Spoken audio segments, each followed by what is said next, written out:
Welcome to episode 8, and we are talking about all things rebuilding after we've been down. And that can be emotional, it can also be physical. And in either case, nutritionally, I have generally the same approach. And so I've got this array of things in front of me, and I want to talk to you a little bit about a couple things that you can do to support yourself with certain foods to help you in that rebuilding process. So in general, things with a lot of color and thinking about really nutrient-dense foods is really important. Some of these foods are really good for helping rebuild the proteins that make up your muscles, your bones, and some of them are also really important for helping with the neurological function when it comes to mood. And you guys are members, so all three of these things are involved together. There's no separating the body from the mind. So if we're physically hurt, typically we're also feeling pretty down. And if we're feeling down, we tend to also feel it in our body. So we might talk about them separately because of the fact that they've been studied that way, but they're all going to be really useful and important for helping you rebuild. So something that is dual, amazing for you is anything raw. So radish, celery, carrots, kale, if you dig raw kale salads, fruit. Amazing because as a raw food, it's in its whole form and you're gonna get the most nutritional value from it because heat or sitting out, the more fresh it is too, it hasn't sort of deconstructed and lost its nutritional value, right? So that in itself is a really good one. The second impact or awesomeness of berries or anything super colorful is that they're rich in vitamins, minerals, and antioxidants, all of which are going to promote healing.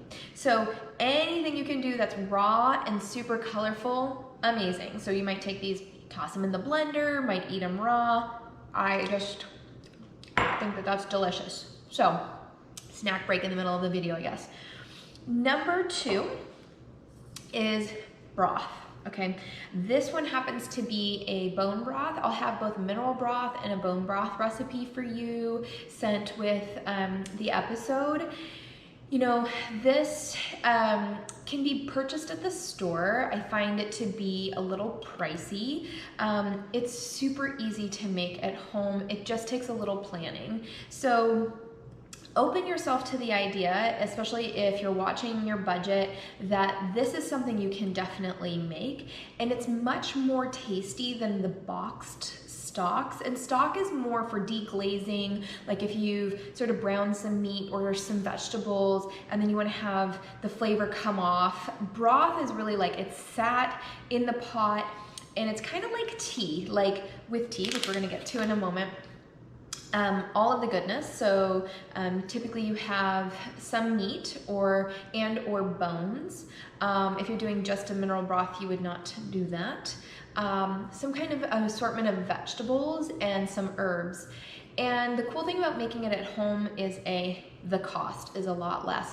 2, you get to have some more control over the subtleties of the flavor and the types of flavors that you like. So I tend to like a really onion heavy mixture with a lot of chicken, and that's what we do here.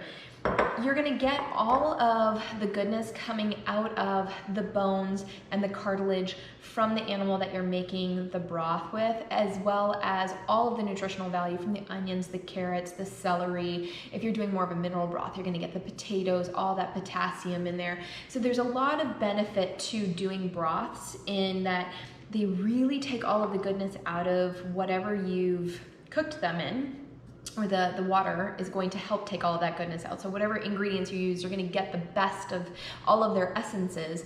And then it becomes something that, I like to just drink this straight. I season it with some salt, depending on what day it is. Depends on what kind of salt I have.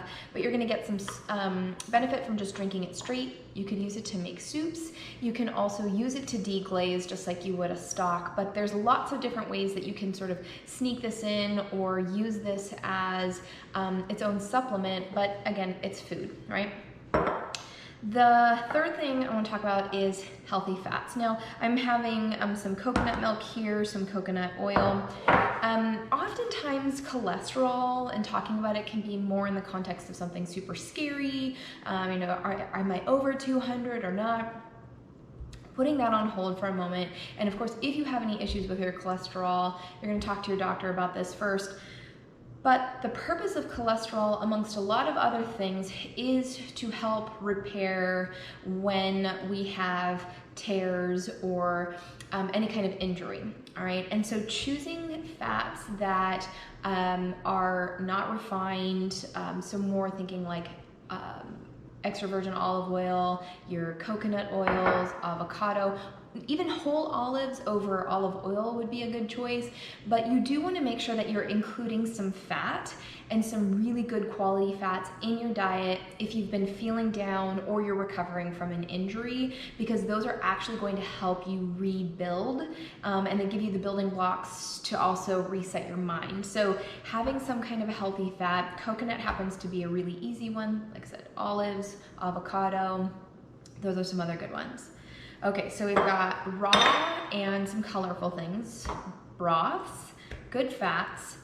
I want to talk about sauerkraut. And I saved this for last because I didn't want to lose you, because before you say, oh my God, Natasha, that's so weird, I want to know, like, we do often make our own. We were running behind, and this is part of my daily routine. It takes like 2 tablespoons a day. It's considered what I call a booster food. That's from the Eating for Health model. It doesn't take much. So a couple things, and I brought this up because I bought this one from Costco. So if it's at mainstream in Costco, a lot of other people are into it, and this is 50 ounces. So that's a lot of sauerkraut.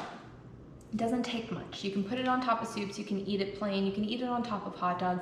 Lots of ways to get this into your diet. Here's why I like it for rebuilding.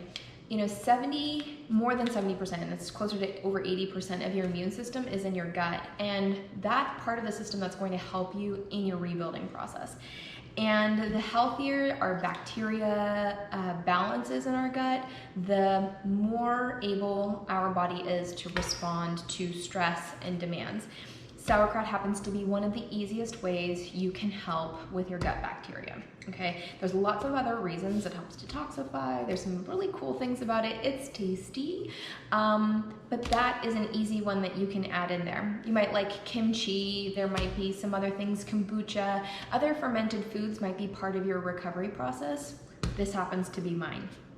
Last and not least, I love green tea, full of antioxidants, an easy way to get something warm first thing in the morning, but also leading with nutritional value, right? So this is an easy one.